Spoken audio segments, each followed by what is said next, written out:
जब हम विहार में आते हैं तो हमारा सबसे पहला कर्तव्य बनता है कि हम त्रिशरण पंचशील ग्रहण करें और वंदना करें। हम सभी बौद्धजन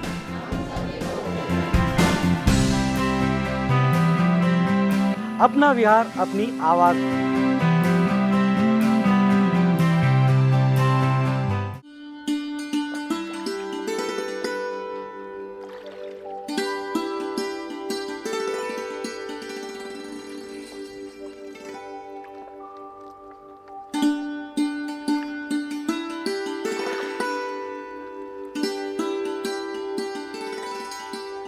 जय भीम दर्शकों, मैं विक्रम स्वागत करता हूं आपका आप ही के मनपसंद कार्यक्रम जिसका नाम है अपना विहार अपनी आवाज। दर्शकों, एक लंबे अंतराल के बाद ये सफर अपना विहार अपनी आवाज का फिर से शुरू हुआ है और ये शुरू हुआ है महाराष्ट्र के यवतमाल जिले से। कल आपने एपिसोड देखा था विशाखा बुद्ध विहार और आज हम आपके लिए लेकर आए हैं रमाई बुद्ध विहार जो यवतमाल जिले में ही आता है, यवतमाल में आता है और यह आता है एकता नगर वाघापुर परिसर में। बहुत ही खूबसूरत विहार है और क्या क्या खासियत है इस विहार की जानने के लिए देर नहीं करते, शुरू करते हैं आज का अपना विहार अपनी आवाज का ये प्यारा सा खूबसूरत सफर।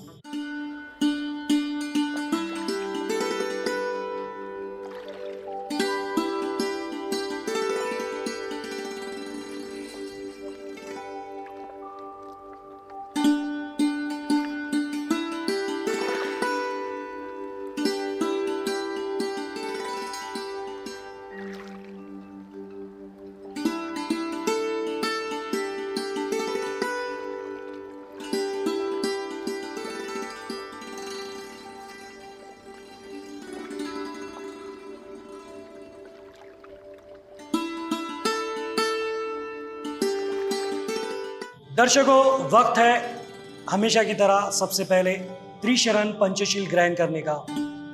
ये यवतमाल का कोरोना के बाद दूसरा विहार है। कल आपने पहला विहार देखा, आज ये दूसरा विहार है और आइए शुरू करते हैं त्रिशरण पंचशील।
माझं नाव उत्तम बनसोड आहे. आमच्या या रमाई सांस्कृतिक विहारामध्ये आज बरोबर 1 महिना झालेला आहे. ह्या 1 महिन्याच्या कालावधीमध्ये आमच्या या वर्षानिमित्त संपूर्ण या ठिकाणचे जे उपासक आणि उपासिका आहे हे भरपूर संख्येने मागच्या वर्षीपेक्षाही यावर्षी खूप काही संख्या या ठिकाणी येतात आणि आपला जो काही आत्मलाभ आहे, चित्ताचा लाभ आहे, चित्तशुद्धी करण्याचा जो लाभ आहे तो या ठिकाणी घेतात. कारण आमच्या या विहाराला यावर्षी बुद्धकन्या आर्याजी या ठिकाणी लाभल्यात आणि अतिशय सुंदर बुद्ध आणि धम्म या व्यतिरिक्त सुद्धा ते त्रिपिटकातील माहिती उदाहरणासहित देतात. आणि सुरुवातीला तर 60 उपासक आणि उपासिका होत्यात, परंतु त्यांची माहिती एवढी म्हणजे आपल्या विकासासाठी आपलं जे चित्तशुद्ध व्हावं याकरता ते अतिशय चांगल्या रीतीने सांगतात. त्याच्यामुळं खूप काही आता 60-70 पेक्षाही जास्त संख्या या ठिकाणी उपस्थित असते आणि त्यामुळं सर्व उपासक आणि उपासिकांना मी धन्यवाद देतो. आमचे हे रमाई सांस्कृतिक विहार यानंतरही प्रगतीपथावरच राहो अशी सदिच्छा व्यक्त करतो आणि सर्वांना जय भीम करतो.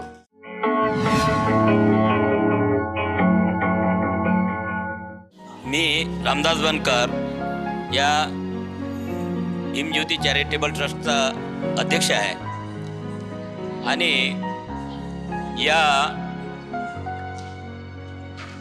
विहाराची स्थापना पूजनीय भंते धम्मानंदजी मास्तवीर यांच्या मार्गदर्शनाखाली झाली. तेव्हापासून आम्ही या विहाराची सुरुवात केली. या विहारात वेगवेगळ्या प्रकारचे सामाजिक उपक्रम सुद्धा आम्ही घेतो. जसं मुलांसाठी अभ्यासिका, मुलांसाठी मॅट्रिकमध्ये त्या गरीब विद्यार्थ्यांच्यासाठी मोफत कोचिंग क्लासेस सारखे कार्यक्रम सुद्धा आम्ही घेतलेले आहेत आणि भविष्यातही आम्ही घेऊ. परंतु आता भविष्यामध्ये आजपर्यंत या कालावधीत विहाराची जी प्रगती आहे ती प्रगती तुम्ही पाहिलेली आहे. तर या विहारामध्ये दरवर्षी कार्यक्रम होतात. ग्रंथ वाचन होते, वर्षावास होतो, आंबेडकर जयंती होते, बौद्ध पौर्णिमेचे कार्यक्रम होतात.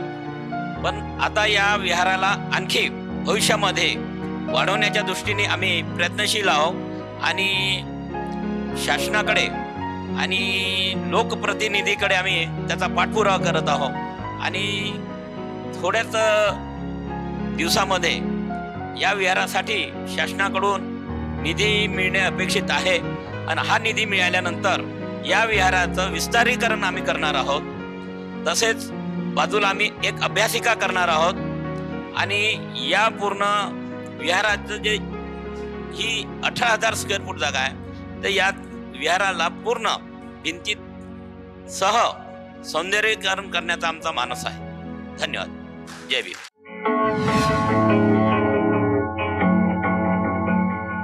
माझं नाव रामदास बंशीराम वीर.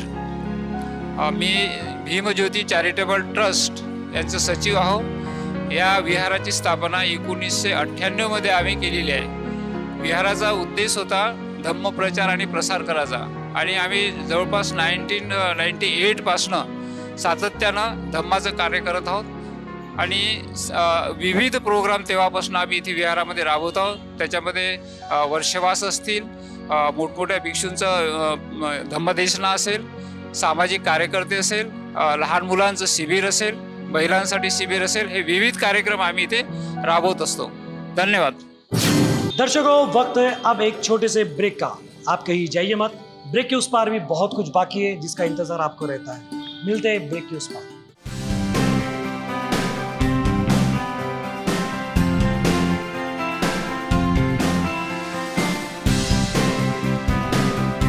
जब हम विहार में आते हैं तो हमारा सबसे पहला कर्तव्य बनता है कि हम त्रिशरण पंचशील ग्रहण करें और वंदना करें. हम सभी बौद्धजन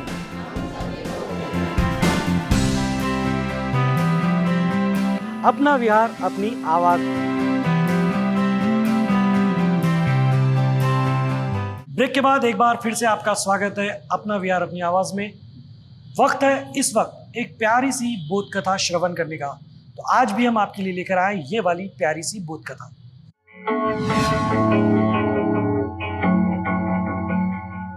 जय भीम दर्शकों, आज की बोध कथा में एक बार फिर से आपका स्वागत है। आज की बोध कथा का शीर्षक है मुसीबत से सामना।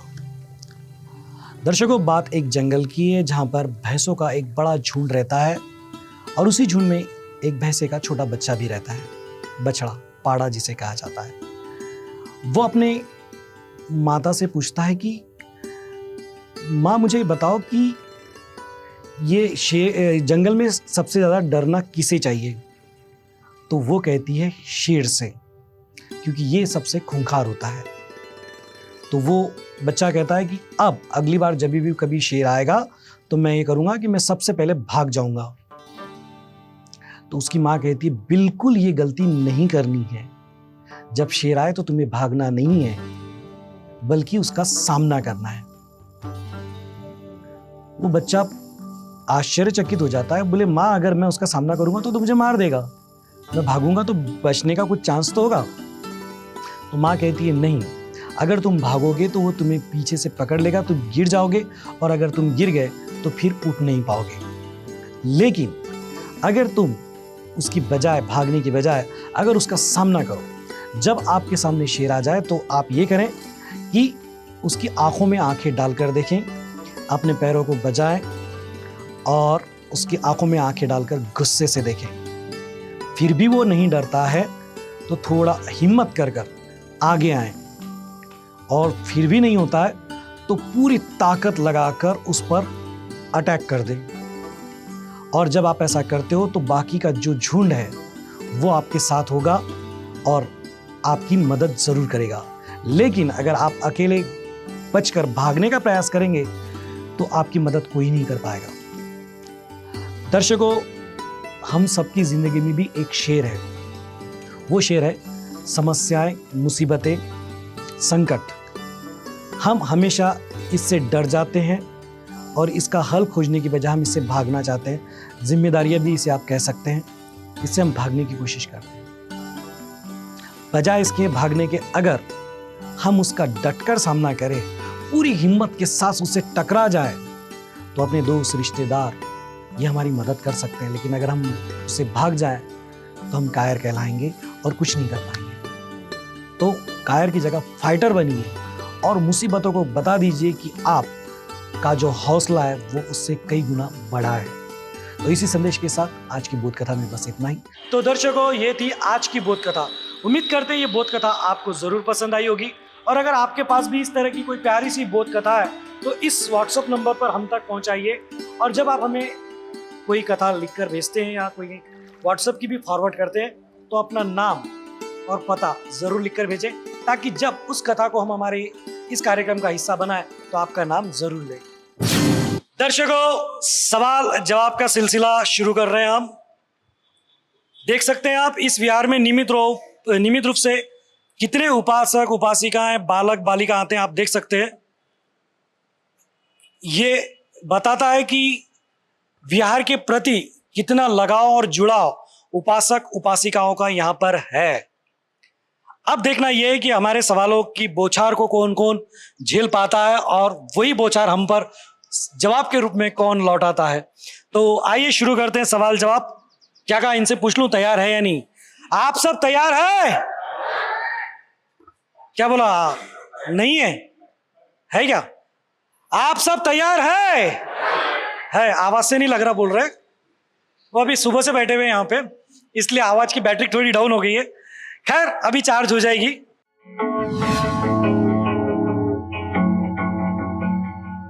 मेरा पहला सवाल यह है, तथागत जब तपस्या कर रहे थे, उनका शरीर पूरी तरह से थक चुका था, उस वक्त किसने उन्हें क्या प्राशन के लिए दिया? सबसे पहले हाथ ऊपर इन्होंने किया है। जय भीम। आपका परिचय दें। संगीता पाटील। बताएं जवाब। सुजाताने खीर दान दिली होती। सुजाता ने खीर दान की थी। बिल्कुल सही जवाब है, जोरदार ताली। जो उन्होंने हाथ उठाया वो कंफ्यूज हो गए थे कि हमने गलत जवाब तो नहीं दे दिया।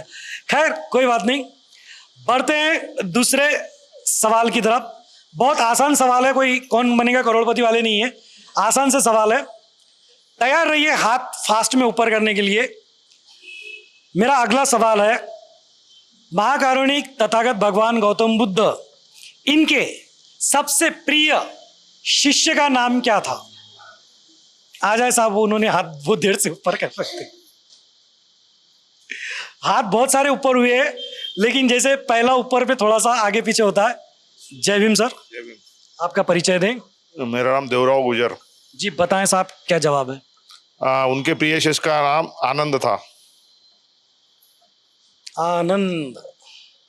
मुझे बताते हुए बड़ा आनंद हो रहा है कि आपका सही जवाब है। जोरदार तालियां। आनंद बिल्कुल सही। आसान सवाल करो तो जवाब जल्दी मिल जाते हैं। चलिए बढ़ते हैं अगले सवाल की तरफ से।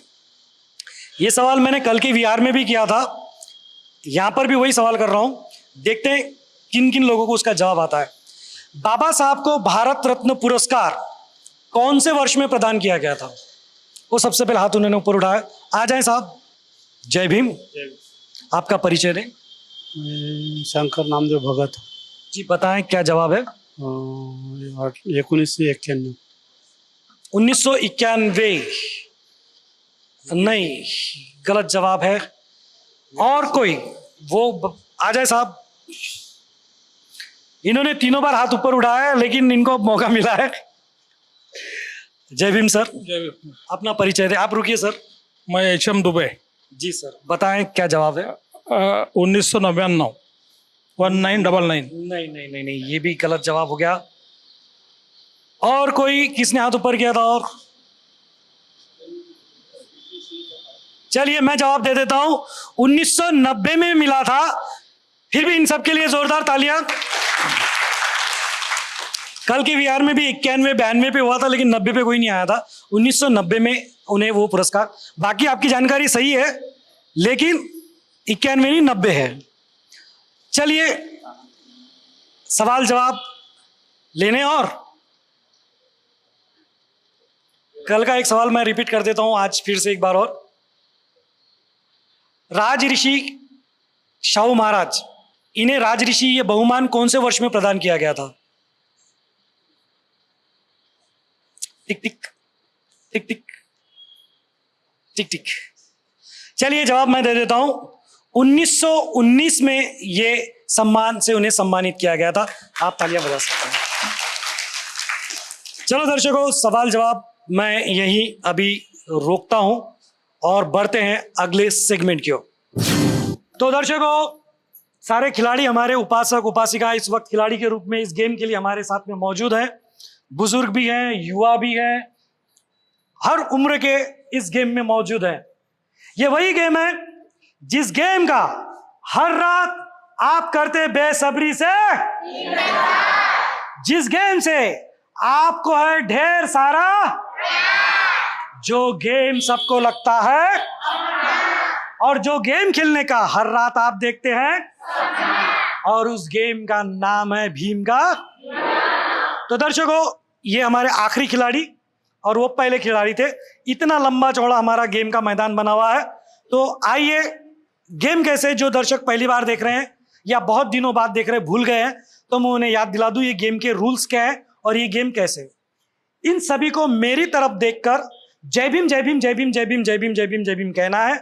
इस बीच इनसे मैं हाथ, पैर, नाक, कान, सर, इनमें से कोई भी एक बॉडी पार्ट को छूने के लिए कहूंगा। उन्हें वो दोनों हाथों से छूकर दिखा देना है। जो कहते से ही कर देगा वो विनर कहलाएगा। बहुत आसान है। शुरू करने से पहले, कल के एपिसोड में हमने ट्रायल नहीं लिया था, जो ऑन कैमरा नहीं लिया था, लेकिन लिया था। इस बार हम ऑन कैमरा भी ले रहे हैं। पहले आपको दिखा दें कि सब लोग ठीक ठाक है या नहीं है। तो आइए पहले एक हम ट्रायल ले लेते हैं। ओके, ये ट्रायल है, ठीक है? ओके, कान को हाथ लगाइए। ओके, रख दीजिए नीचे। ओके, थोड़ा स्पीड में करना पड़ेगा। इन सबको मैंने कान छूने के लिए कहा था और सबने छू के दिखा दिया है। इसका मतलब किसी को भी मेंटली प्रॉब्लम नहीं है, सब ठीक है, चंगा है, सब नॉर्मल है यहां से वहां तक। अब देखना यह है कि गेम शुरू होने के बाद, कोरोना के इतना लंबा गैप के बाद अब क्या होता है। क्या वही होगा जो अब तक होता आया है या आज कुछ नया होगा, ये तो मुझे भी पता नहीं है। तो आइए देखते हैं वही गेम जिस गेम का नाम है भीम का।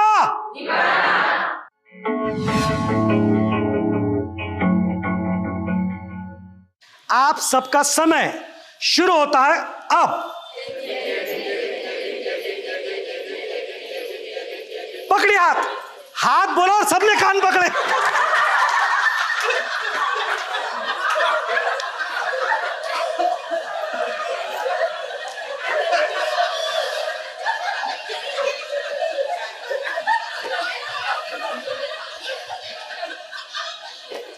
क्या हो गया सर? No comment. क्या हो गया? मैंने हाथ बोला कि नहीं? तो हाथ ये नहीं है ना, वो मुझे बता रहे मैंने कान पकड़। आप सबको हाथ पकड़ने के लिए कहा गया था और सबने अपने कान पकड़ लिए हैं। तो मैं आपसे यही कहूंगा दर्शकों कि आज भी कोई विनर और ना ही कभी कोई विनर होगा, क्योंकि मैं फिर से वही दोहराऊंगा, क्योंकि जब हम जय भीम वाले जय भीम कहते हैं तो यहां से कहते हैं, और यहां से जब जय भीम निकलता है तो ना कुछ दिखाई देता है ना कुछ सुनाई देता है। हमेशा मैं कहता क्या हूं और ये लोग करते। अब इनसे हाथ पकड़ने के लिए कहा, अब यहां पे हाथ कहां से आ गया? तो देखा कि बाबा साहब के नाम का जादू ही ऐसा है कि बाबा साहब का नाम जब कोई लेता है तो दीवाना हो जाता है। इसीलिए तो मैं कहता हूं कि मैं हूं भीम का।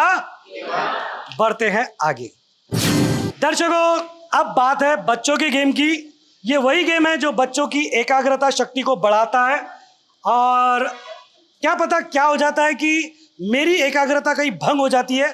मुझे ये गेम का नाम ही याद नहीं आता है। ये गेम का नाम क्या आपको पता है?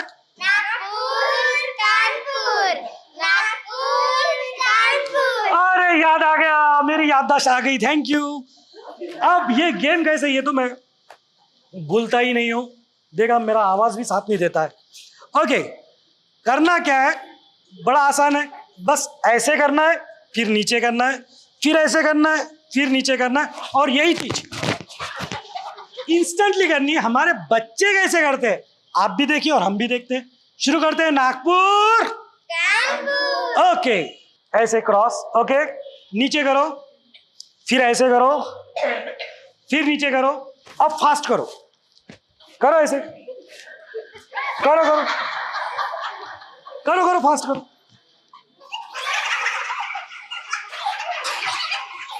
जल्दी जल्दी, शॉर्टकट, जल्दी फास्ट। इनको इन्हीं के हाल पर छोड़ते हैं दर्शकों। फास्ट में कीजिए भाई, यूं यूं।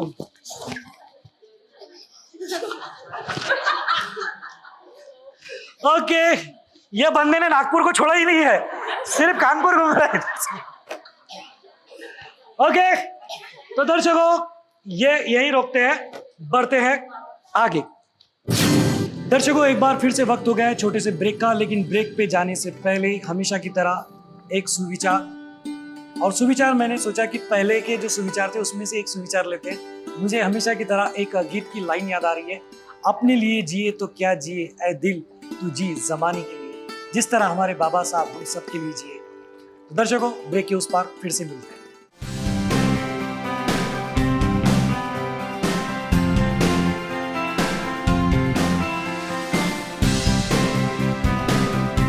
जब हम विहार में आते हैं तो हमारा सबसे पहला कर्तव्य बनता है कि हम त्रिशरण पंचशील ग्रहण करें और वंदना करेंगे। हम सभी बौद्धजन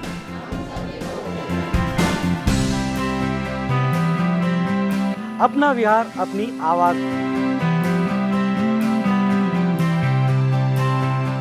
ब्रेक के बाद फिर से आपका स्वागत है। अब वक्त है गीत गाने का। मुझे एक प्यारा सा गीत आता है जो खासकर अमरावती ज़िले में ज़्यादा चलता है, लेकिन ये गीत यवतमाल में भी चलता है क्योंकि गीत ही बहुत प्यारा है। इसके गीतकार कोई तो भी भंते जी ऐसा हमने सुना है, एग्जैक्टली पता नहीं कि किसने लिखा, लेकिन बहुत ही प्यारा सा गीत है। मैं एक लाइन गाने की कोशिश करता हूँ। हा धम्म हो नबा नबा। मज़ा नहीं आ रहा है ना? मज़ा आएगा सबके साथ। तो आइए सबके साथ ये प्यारा सा गीत गुनगुनाते हैं।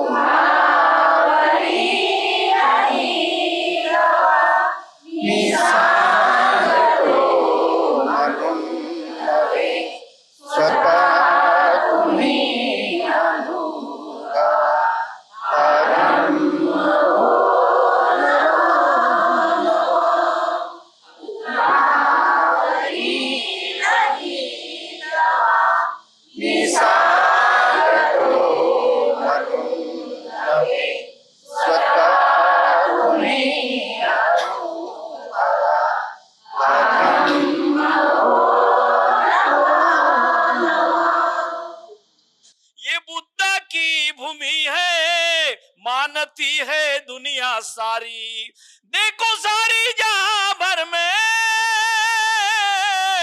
देखो सारी दुनिया भर में बुद्ध ही मिलेगा, बुद्ध ही मिलेगा। ये भीमराज का बच्चा बच्चा जय भीम बोलेगा।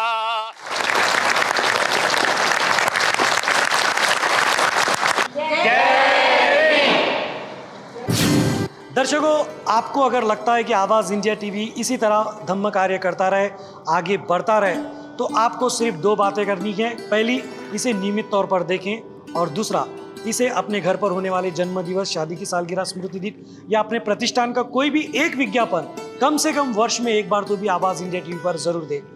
इस विहार में भी कई ऐसे उपासक उपासिकाएं हैं जिन्होंने आवाज़ इंडिया टीवी को विज्ञापन के जरिए सहयोग दिया है, अपना कर्तव्य निभाया एक जिम्मेदारी समझकर। तो आइए देखते हैं कौन है वो उपासक उपासिकाएं जिन्होंने आवाज़ इंडिया टीवी को आगे बढ़ने में अपना योगदान दिया है। आवाज इंडिया टीवी को ऐड देकर मैंने जिम्मेदारी निभाई, अब आपकी बारी। आवाज इंडिया टीवी को ऐड देकर मैंने जिम्मेदारी निभाई, आप कब निभा रहे हैं? आवाज इंडिया टीव्हीला जाहिरात देऊन आम्ही आमचं कर्तव्य केलं, आता तुम्ही पण करा। आवाज इंडिया टीवी को ऐड देकर मैंने जिम्मेदारी निभाई, क्या आपने निभाई? आवाज इंडिया टीव्हीला जाहिरात देऊन आम्ही आमचं कर्तव्य केलं, तुम्ही केव्हा का धरता? आवाज इंडिया टीव्हीला जाहिरात देऊन मी माझं कर्तव्य केलं, आता तुम्ही पण द्या। आवाज इंडिया टीव्हीला जाहिरात देऊन मी माझं कर्तव्य केलं, तुम्ही कधी करणार? आवाज इंडिया टीव्हीला जाहिरात देऊन आम्ही आमचं कर्तव्य केलं, आता तुम्ही पण करा। रमाई बुद्ध विहार, भीमज्योती चॅरिटेबल ट्रस्ट, धम्मज्योती महिला मंडळ या सर्व सदस्यांतर्फे आम्ही जाहिरात दिली, आता तुम्ही बना।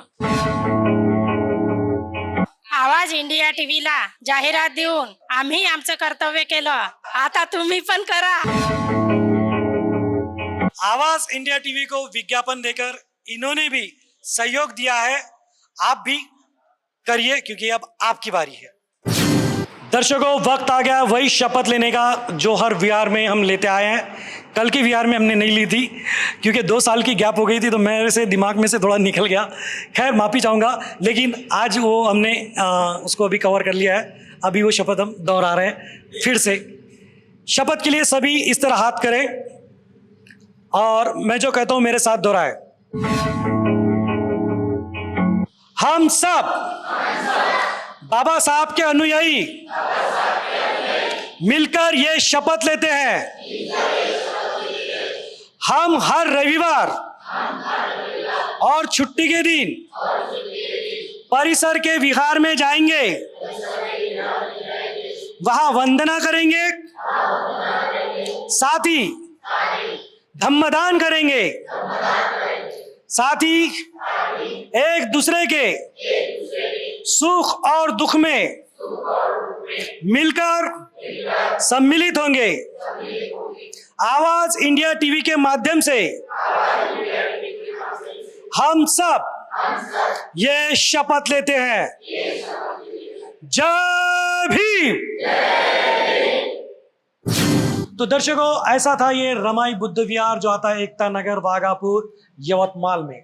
उम्मीद करते हैं ये विहार आपको जरूर पसंद आया होगा, और अगर आपके पास भी है इस तरह का कोई प्यारा सा खूबसूरत सा विहार तो देर किस बात की, ये व्हाट्सएप नंबर, इसके जरिए आप आपकी विहार की जानकारी हम तक पहुंचाइए और हम आपके विहार को दुनिया तक पहुंचाएंगे। एक कदम हमने उठा दिया है, एक कदम आपको उठाना है। तो दर्शकों, ये सफर तो चलता ही रहेगा, फिर मिलेंगे नए विहार में। तब तक आप बने रहे आवाज इंडिया टीवी के साथ, देखते रहे आपका मनपसंद कार्यक्रम अपना विहार अपनी आवाज।